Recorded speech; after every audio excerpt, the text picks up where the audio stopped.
Prince Archie and Princess Lilibet, Meghan and Harry kids now have right to new HRH styles. Archie and Lilibet do have the right to style themselves HRH after the death of their great-grandmother the Queen, despite claims to the contrary by Meghan Markle last year. The children of the Duke and Duchess of Sussex are now Princess and Princess respectively thanks to a little-known edict issued by King George V, the Queen's own grandfather, more than a century ago. The revelation directly contradicts remarks by Meghan in her explosive interview with Oprah Winfrey in 2021. Specifically, Meghan spoke of her pain at Archie being denied a royal title. However, her suggestion that Archie had been deliberately excluded is not borne out by the facts as set out in a legal instrument known as a letters patent, issued by George V on November 30, 1917. Specifically, this states that the children of any sovereign of these realms and the children of the sons of any such sovereign and the eldest living son of the eldest son of the Prince of Wales shall have and at all times hold and enjoy the style, title or attribute of Royal Highness with their titular dignity of Prince or Princess prefixed to their respective Christian names or with their other titles of honor. In effect, with the Queen's son becoming King Charles III, his grandchildren, including Archie and baby sister Lilibet, automatically became princes or princesses. The proclamation also says the grandchildren of the sons of any such sovereign in the direct male line shall have and enjoy in all occasions the style and title enjoyed by the children of dukes of these our realms, Lord or Lady before their Christian name.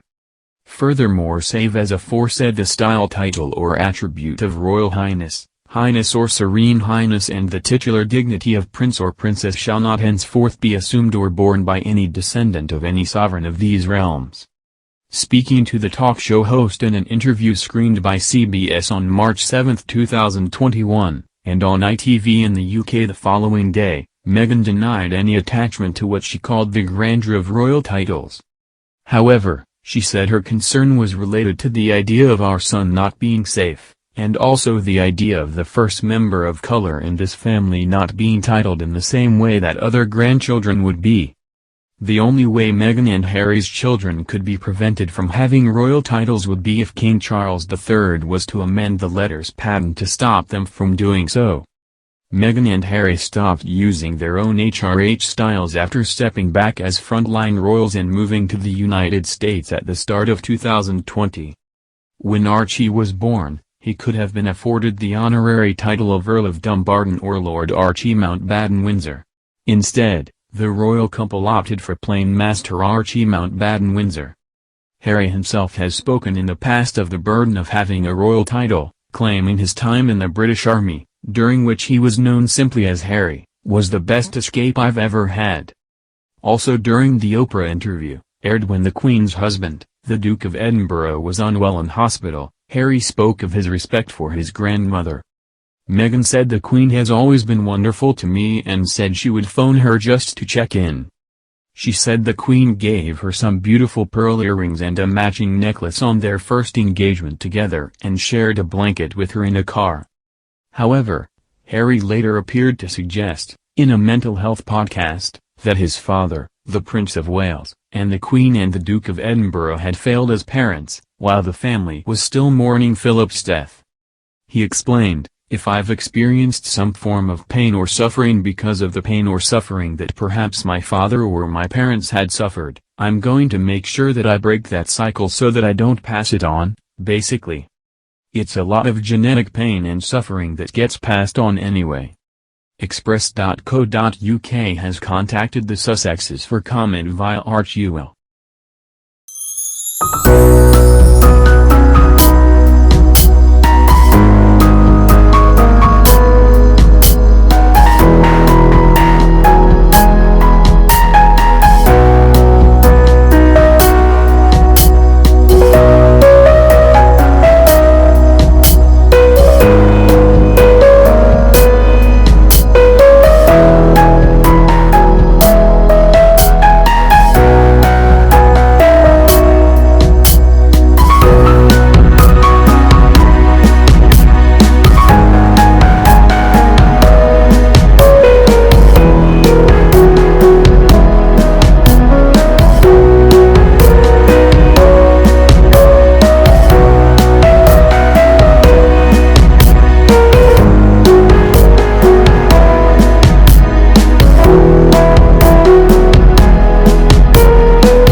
pain or suffering because of the pain or suffering that perhaps my father or my parents had suffered. I'm going to make sure that I break that cycle so that I don't pass it on, basically.